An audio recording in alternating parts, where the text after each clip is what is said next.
Welcome back to DC Smoke Free Reacts. I'm Mitchell Kilkenny, Tobacco Prevention and Education Program Coordinator for Douglas County. Today, we are going to react to some short videos around vaping. Let's talk about vaping. It seems like a harmless alternative to smoking kasi mas tolerable yung smell, but the truth is, it's not good for your lungs. Hindi It's ba not halata? good for your lungs. De joke lang. Think of your lungs like balloons. They are filled with tiny air sacs that help you breathe. Called When you alveoli. vape, you inhale a mist filled with chemicals and flavorings. These chemicals can irritate your lungs. But unlike dust, the chemicals in vape can cause all sorts of problems. It's kind of like blowing a smoke into a balloon. It can damage it over time. So bottom line, vaping isn't a safe alternative. It can harm your lungs and make it harder to breathe. So, if you're thinking about vaping again, think again. So this is true. There is no safe amount of vaping for you. All tobacco products are dangerous and do carry risks. That's why these things aren't harmless. And the problem right now is there's a lot of information and education out there that's typically pushed out by tobacco companies that vaping is a safe alternative, it's good for you, it's safe, it's all of these things, and none of that is true, unfortunately. Smoking cigarettes, vaping, nicotine pouches, all of those products carry a risk. They carry a risk of addiction. Vaping, smoking carries risks of lung damage, all kinds of things. So none of these things are safe or good for you. Unfortunately, there's a lot of advertisements out there that try to depict that vaping is safer and better and healthy for you rather than smoking. This video does a good job about depicting the dangers of vaping. There is no safe amount of nicotine. There's no safe amount of vaping because vaping isn't safe. And in fact, it can destroy your lungs and it causes lung damage and lots of other health issues over time. Can you tell me why vaping is so bad? Because vaping has been introduced to the market without being studied carefully, and there is no quality control of many products that are in the market, and there is a lot of impurities and toxins, and people, they don't think of or consider. They think that vaping is safe. Is not safe, especially if you start in the youth. On the long run, if you're talking about 20 or more years, then the lungs can be damaged. You may have COPD, you may have bronchitis, inflammation in the lung, you have scar tissue. So this is why it's very dangerous to just put in your lung something we don't know. Lungs has been created for air. We know that vaping isn't safe for you. We know there's lots of chemicals in there, and we know that the longer these things sit on the shelf, the more toxic they become. We also know that a lot of these vapes aren't regulated. They're sent overseas, typically from China, and there's no FDA oversight on many of these products. And so we have no idea what's in there. There's no quality control, no testing.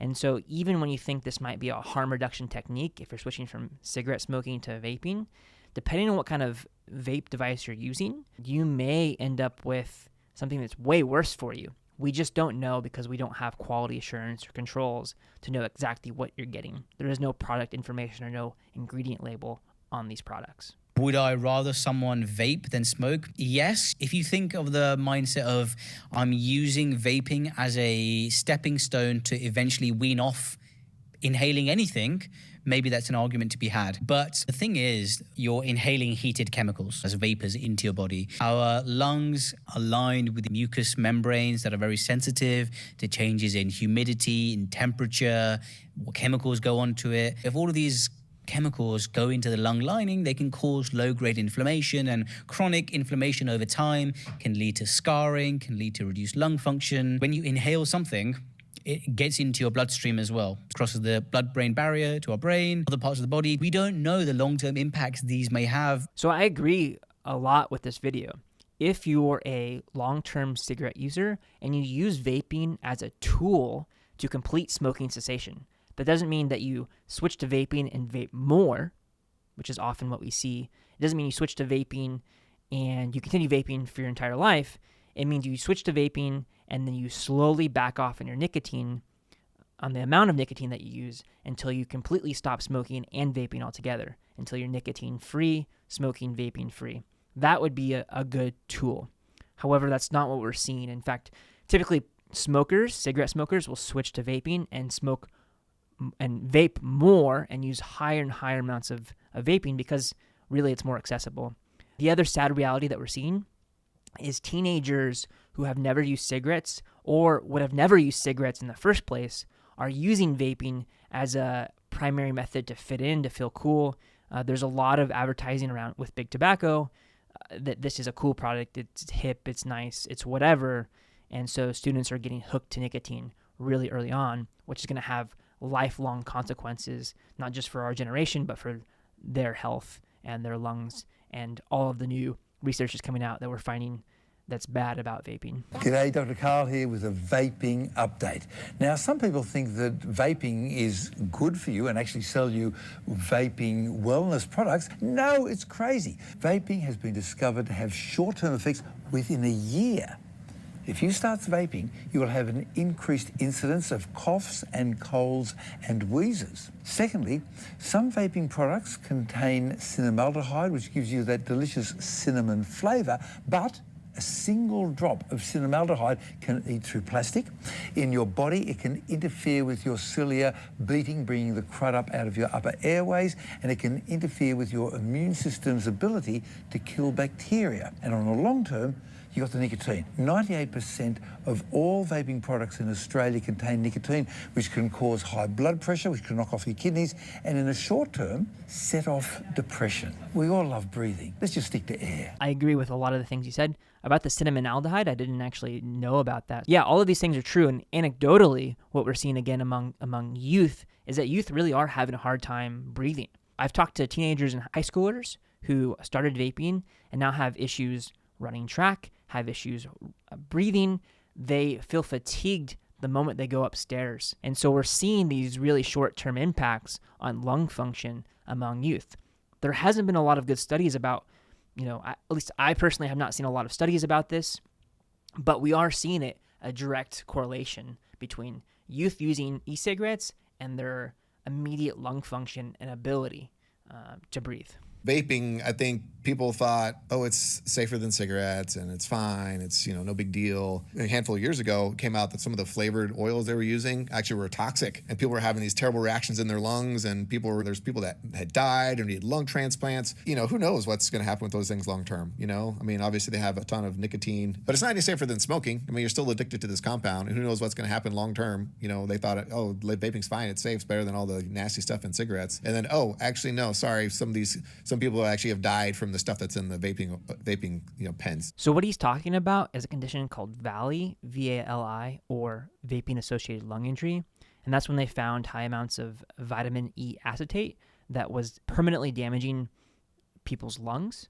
And they would have to have lung transplants, go on ventilators, all of those kinds of things. People thought, oh, it's safer than cigarettes and it's fine. It's, no big deal. A handful of years ago, it came out that some of the flavored oils they were using actually were toxic. And people were having these terrible reactions in their lungs. And there's people that had died or needed lung transplants. Who knows what's going to happen with those things long term, Obviously they have a ton of nicotine. But it's not any safer than smoking. You're still addicted to this compound. And who knows what's going to happen long term. They thought. He also makes a good point about it not being any safer than e-cigarettes and that you're still addicted to this stuff long term. Generally, the tobacco marketing tactics is that, hey, you start vaping and quit smoking. And the idea is you use vaping as a tool to complete tobacco cessation. But again, that's not what we're seeing. Typically, you switch to vaping and you consume higher and higher amounts of nicotine. You vape more often because you're more accessible. You can do it indoors, wherever, and you don't have to go outside and bother other people with that tobacco smoke and that smell. And so most people who switch to vaping aren't particularly quitting nicotine altogether. They're just consuming higher amounts of vape and nicotine. I will say that, here they come. You're just going to hold on to your britches because here they come. So tobacco companies purposely targeting youth with their tactics. Yeah, absolutely. There's been lots of instances, especially among Juul, of purposely targeting youth to use their products. In fact, they lost a large lawsuit in which they had to pay back millions of dollars to the states because of the predatory marketing tactics. So I'm always trying to convince you guys how awful vaping is as well as smoking. Instead of me trying to convince you, you guys tell me in the comments, why is vaping healthier? It's not, but addiction tastes better when it's strawberry flavored. It's so funny, but it's not funny.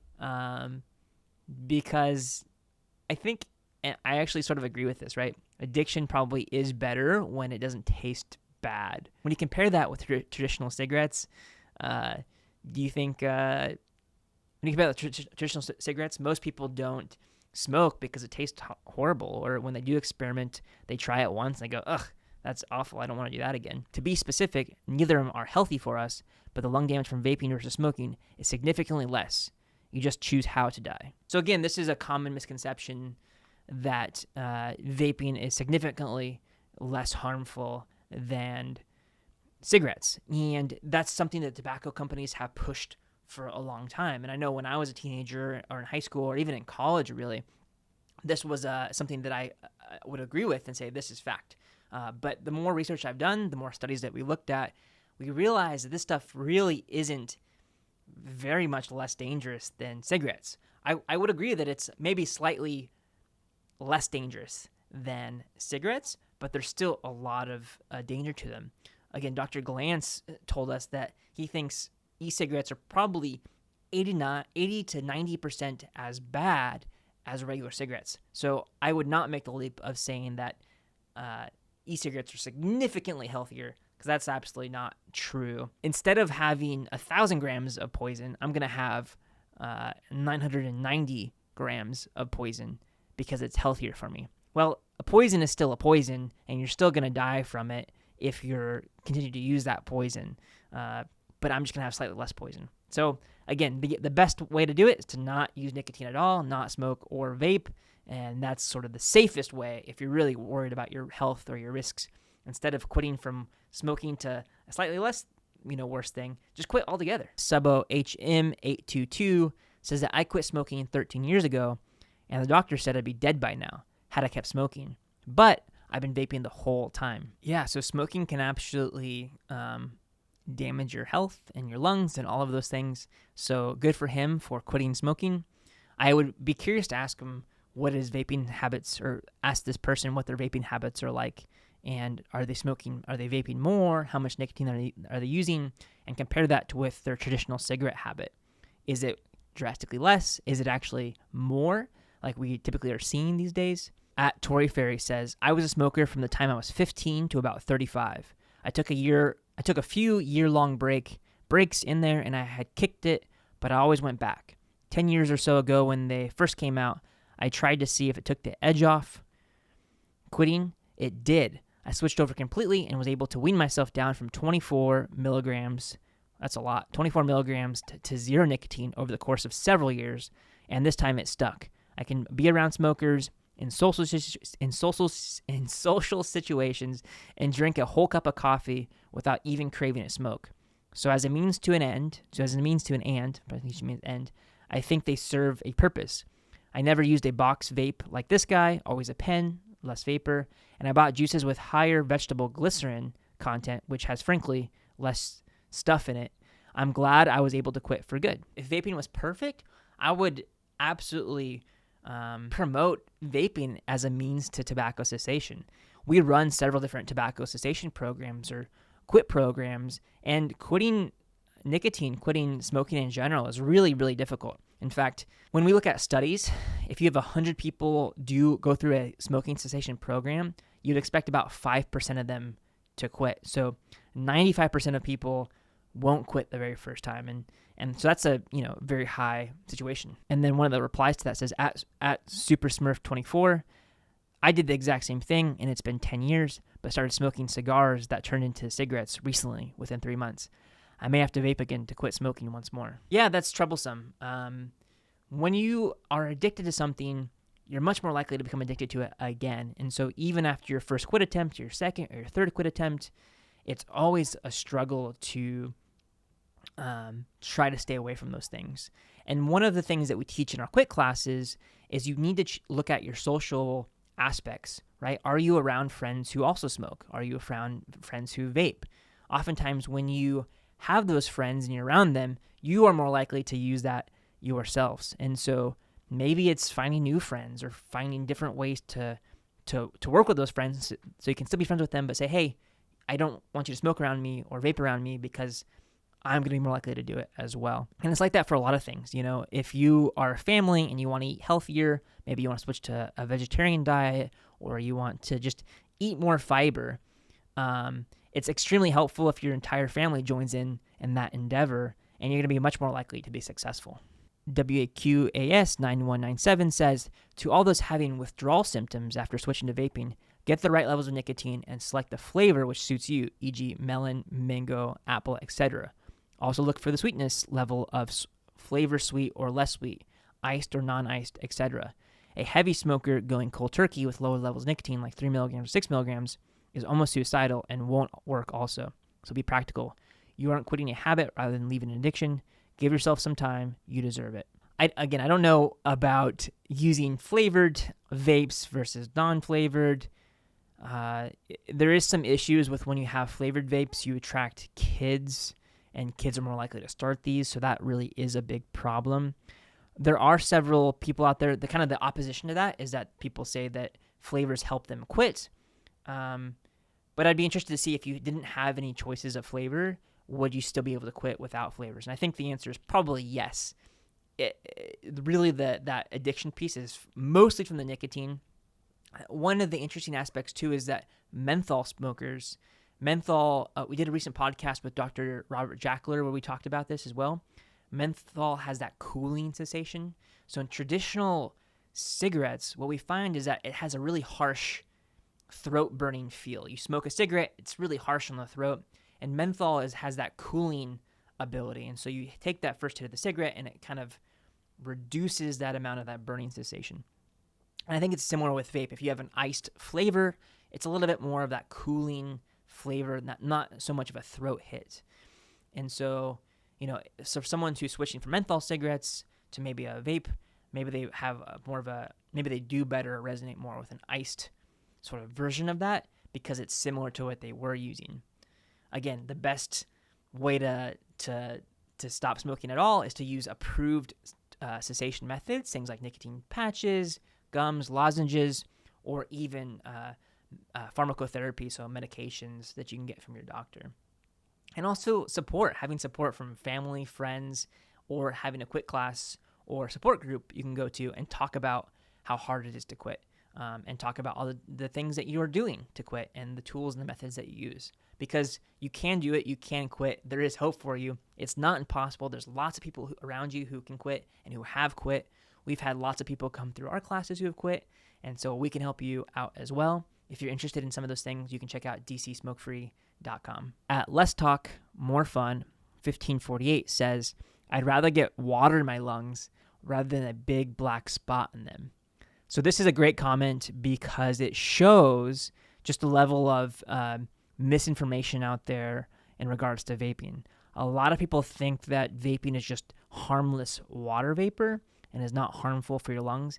And the reality is that misinformation is absolutely false, right? It's misinformation. It's not correct information. So there really is no water vapor in vapes. We really see there's three main ingredients. So nicotine, which is the chemical. You have propylene glycol, which is one of the base ingredients. And then you have vegetable glycerin, which is, again, one of the base ingredients. And then they typically add flavorings, and those flavorings contain who knows what, right? They're all different flavors. Everyone has their own version and their own ingredients they add to their different vape or e-liquid. And so there's no water vapor in there. It's all nicotine, propylene glycol, and vegetable glycerin. So again, we want to get that out there that this stuff is not safe. There's a lot of harmful effects that come from vaping. So that is it for DC Smoke Free Reacts. If you like that video, maybe check out one of our podcasts here or check out one of our other React videos here. Stay happy, healthy, and vape free.